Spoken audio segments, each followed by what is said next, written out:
ìgbà ló gbọ́dọ̀ sínú ọrùn mi. o lè mọ ṣé wọ́n sọ jíde bẹ́ẹ̀ ni sit down there make time dey wear you eléyìí bó ṣe wà ẹrù o èmi ò ní business kankan pẹ̀lú ẹ̀ èmi ti lọ nìyẹn. ọkú ẹ wá. o gbọ́n pa ẹ̀. smooth operator ebúbú lè lo gan-an. mo ṣe wà ẹgbàgbọ́ aládá mo fẹ́ lọ rọ́ wọn tèmi ní kòwé. máa drop yín ẹ wá àwọn mọ́tò. tó lè drop mi ṣá. sílẹ̀kùn mọ́tò àbẹ̀wò dẹ̀ ló dẹ̀ wá lọ.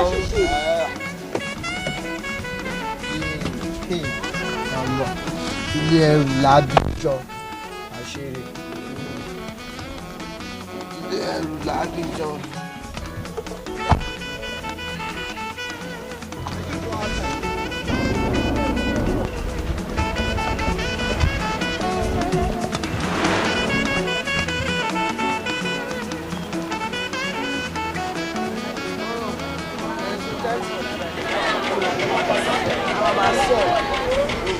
anytime ṣe àti tọ́lá bá sọ pé a máa pàdé. bọ́ kò ní dá kí n lọ bẹ́ẹ̀ yẹn ṣá ṣọ́ pé o ti ṣe mí lóore kò dẹ̀ ní dá kéèyàn máa fojú olóore gúngi. next time àti lọ kó lọ́mọ́.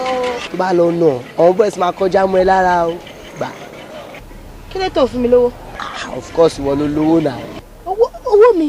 owó ẹ ni mo kàn bá ẹ tọ́jú ẹ fúngbà díẹ̀ ni mo bá ẹ tọ́jú ẹ ní gbówó ẹ èmi ti bá tèmi lọ nìyẹn o next time ṣá sharp ó mọ̀. Bùgbà business card mi rè sórí èmi àti ẹ lè jọ ṣe business pọ̀. ṣé kó gbọ́n pa ẹ̀. mo gbọ́ pa ẹ. yé ṣọ́pọ̀ bébí bèbí.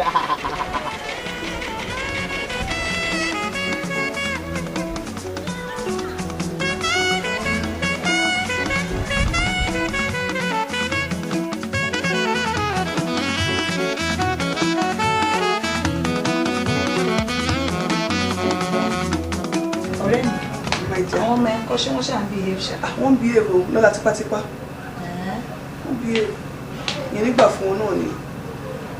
ṣé kí n wá sọ tuntun fún ẹ. kí ló ń ṣẹlẹ̀ máa. àwọn tí tèmi ti yàwọ́. wọ́n ṣe kí ni. wọ́n ti yàwọ́ finally. ìyàwó báwo kò yé mi.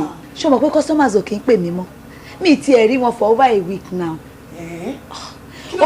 ó mọ̀ pé mo ra phones fún gbogbo wọn so wá dàbí pé àwọn customers wọn bá ti bá jáde wọ́n máa ń fún wọn ní numbers so àwọn yẹn kàn máa ń pè wọ́n ni and that is it. kò tán mo sọ fún ẹ mo lò ó ti tutù jù my dear ó ṣe kí ni ó ti tutù jù tó ń gbé ẹlẹ́jà tutù wọ́gọ́ ní kó máa pè bẹ́ẹ̀ ó ti tutù jù mo sọ fún ẹ ìwúrọ̀ máa fi para fún àwọn ọmọ yìí ojú ẹ̀ láti ṣe kí ni wàá shine your eyes wàá shine ẹ̀ ó wide open ní ibi mọ́tò iná mọ́tò tó bá ṣe ojú tó bá lọ dín rẹ̀ báyìí wọ́n á gbé nǹkan gbẹ̀yìn ẹ̀ mo sọ fún ẹ sórí tí obìnrin má ti lọ gọ̀ jù báyìí kí náà pé Augustina sórí tọkùnrin má fi para jù báyìí Augustine ni o ṣùgbọ́n tí both of them tí wọ́n fi lè fi para jù báyìí tó lọ gọ̀ jù Augustus ni ọlọ́run gbà bẹ́ẹ̀ kò sọmọ náà tó máa jẹ kóńgí níbo nìyẹn tí bá rọ́ọ̀lù wọn bọ́dí àní ẹ̀jẹ̀ fúnra mi wọn ò tó bẹ́ẹ̀. ṣé kí n wá sọ tuntun fún ẹ ọmọ níkẹ́ ọmọ pásítọ̀. ọmọ Jésù tóbi rúbì ìyẹn náà ti ṣe kí ni. ó ti ra jeep ó ra jeep mọ́ mi lára. ó ra jeep dododo my dear ó ti má pa mi lẹ́rìn irú jeep wo ṣé ẹlẹ́sẹ̀ mẹ́ta ni àbí ẹlẹ́sẹ̀ mẹ́rin. ẹlẹ́sẹ̀ mẹ́rin o M class tó lè kókó. M class ló rà.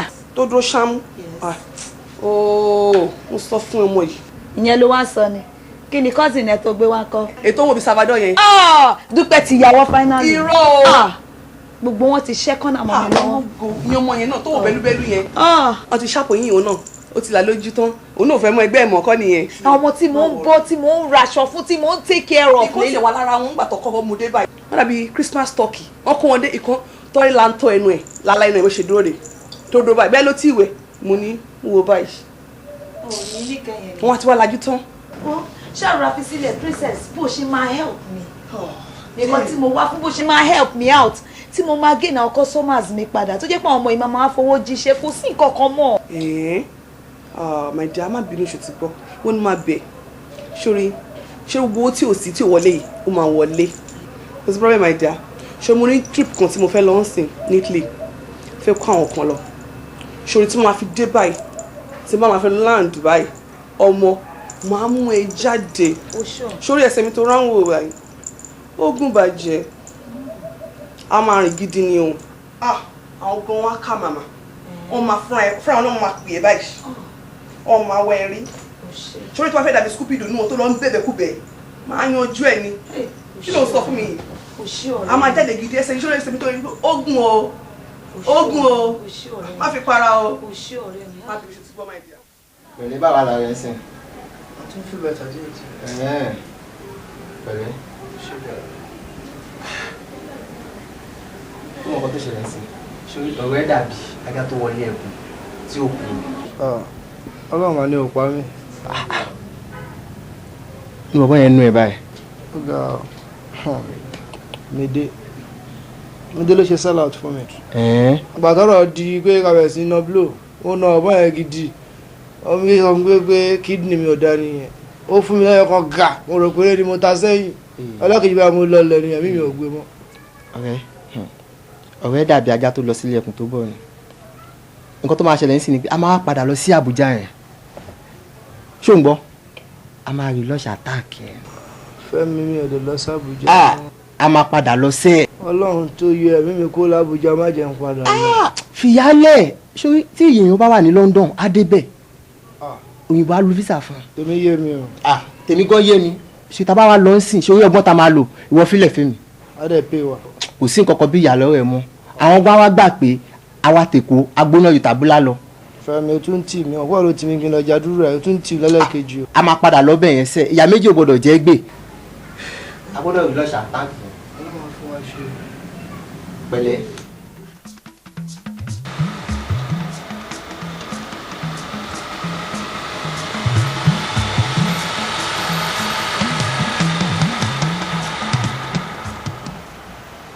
Dúpẹ́ ó ti dá mi lóhùn ọ̀rọ̀ tí mi ń bẹ sọ náà. ṣé bá ti sọ àti parí ẹ̀. Anyway, mo fi ń dá ẹ lójú wípé mo nífẹ̀ẹ́ gidi mo dẹ̀ fẹ́ fẹ́ ẹ sílé ni. At least tó bá wò ó ti tó bí ọjọ́ mélòó kan tí mi àti ẹ ti ń bọ̀ náà tó ti ń gbé ẹ fún mi kí n tó wá lè wò pé mo fẹ́ fẹ́ ẹ sílé ó yẹ kó mọ̀ pé nìkan tí mo rí. àwọn ọ̀dẹ̀ mọ̀ pé there are many ladies outside there tó yẹ kí n lọ bá tí mi ò lọ bá wọn tó jẹ́ pé ìwọ ni mo wá bá kó mo fẹ́ fẹ́ ìyẹn ni kó wò pé there are more to it. mi ì sọ pé mi ì ṣe náà bó ti níyàwó náà ibo ló fẹ́ fi mí sí bọ́ọ̀lù yìí fẹ́ kí n ṣe mọ̀rọ́bà tó bá mú mi délé yín sìn àwọn tí ò mọ̀ mi tó bá rí mi létà tó bá mọ oríṣẹ́ tí mò ń ṣe ibo ló fẹ́ kí n fojú pamọ́ sí. Think about it now, think about it. ṣòrí nípa tìyàwó mi fìyẹn sílẹ̀ èmi ni láńlọ́ọ̀dù lé mi máa handle yẹn ṣó ti yẹ then àwọn family mi kò sí nǹkan tó kọ́ anybody nípa life mi èmi ni mo meet ẹ èmi mo dẹ̀ kó mo fẹ́ fẹ́ ẹ ṣùwárí dandan wá kàn ní kó dó sí Nàìjíríà tá a bá fẹ́ra tán mo lè gbé ẹ lọ sí anywhere tó bá jẹ́ pé Amẹ́ríkà ló fẹ́ ni o London ni o àbí Germany anywhere tó bá fẹ́ máa gbé ẹ lọ even school ẹ tó wà níbí gan tó bá fẹ́ fọ́dà ní abroad mo ready láti gbé gbogbo expenses yẹn o lè ní problem mo fi ń dá ẹ lójú.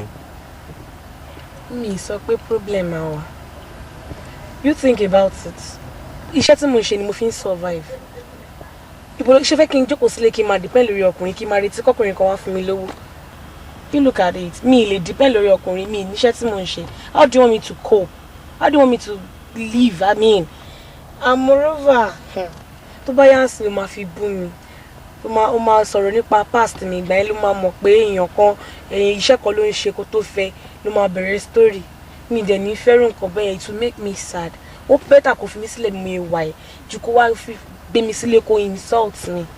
ṣòro Dúpẹ́ iṣẹ́ tí wọ́n rò pé òun ṣe tó fi sustain ara ẹ̀ iṣẹ́ yẹn gan lèmi ò fẹ́ kó ṣe mọ́ mo sọ fún ẹ pé mo capable láti ṣe anything fún ẹ èmi ò lè fi past ẹ bú ẹ o kò sẹ́nibọ̀dì tí ò ní past ẹ my dear bó ṣe ní tiẹ̀ lèmi náà ní tèmi tó ti yẹ gbogbo tó ṣẹlẹ̀ ká tó méètì yẹn àti ìgbà pé yẹn ti wá ó ti lọ. Charles ẹnu ẹ ń dùn sí i ojú ẹ̀yin ọkùnrin tí ò ń gbé bí kan especially you're a fine boy mi expect kojú ẹ gbé bí kan and I know that for sure pé o ò lè dúró sójú kan òun sọ́nsẹ̀ ẹnu ẹ̀ ń dùn mí ní mi ṣe o ṣùgbọ́n ìgbà tó bá yá ń sìn ìwọ náà ló máa sọ story fún mi o mi dẹ̀ fẹ́ kó rí bẹ́ẹ̀